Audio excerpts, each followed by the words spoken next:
Greetings from Roding, Germany. I have a company there. Here you see in the background truck, which was in a better shape a few weeks ago.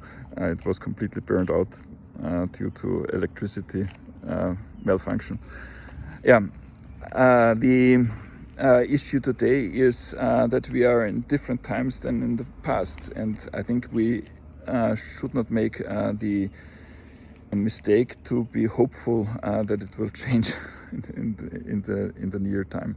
So when you look back from 1990 to 2015, 2018, it was very stable. We had low inflation. We had very stable macro environments.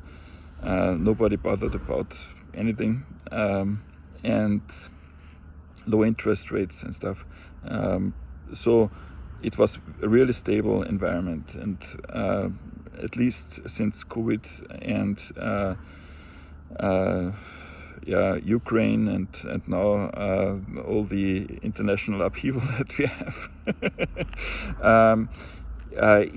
Times are changing, and we do not know which black swan is coming to us in the next few weeks or months or years.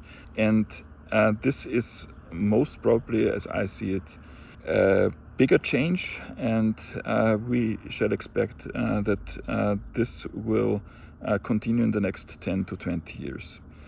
So what does this mean for us as entrepreneurs, as managers?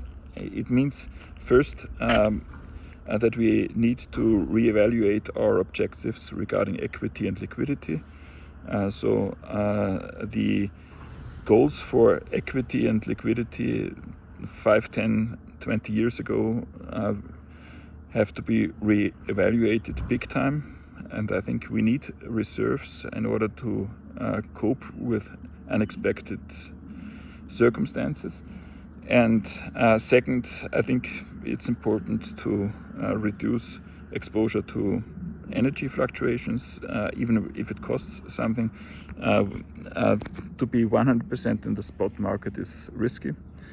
And also to evaluate the risk regarding the supply chain. So when you just purchase in Far East, then you run the risk that you will not be able to purchase anything for some time if there is a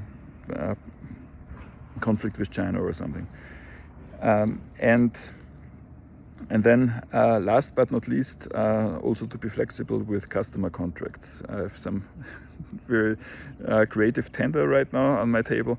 It's a tender with 3 years fixed pricing, and I'm really curious whether we will fill it out and with which price we will place if we fill out this tender, because you do not know what happens in the next 3 years, and you need to be able to cope with the changes. And so we need also the flexibility on the customer side, as we have had in the last years. I mean, I think the main message is that we should especially reevaluate our risk profile and be aware that hope is not always the best. Just to hope for the best is not always the best advice. I think we should also prepare. But the sun is shining, and I think there are also always opportunities also in this situation. And and I'm looking forward to the future. See you. Bye bye.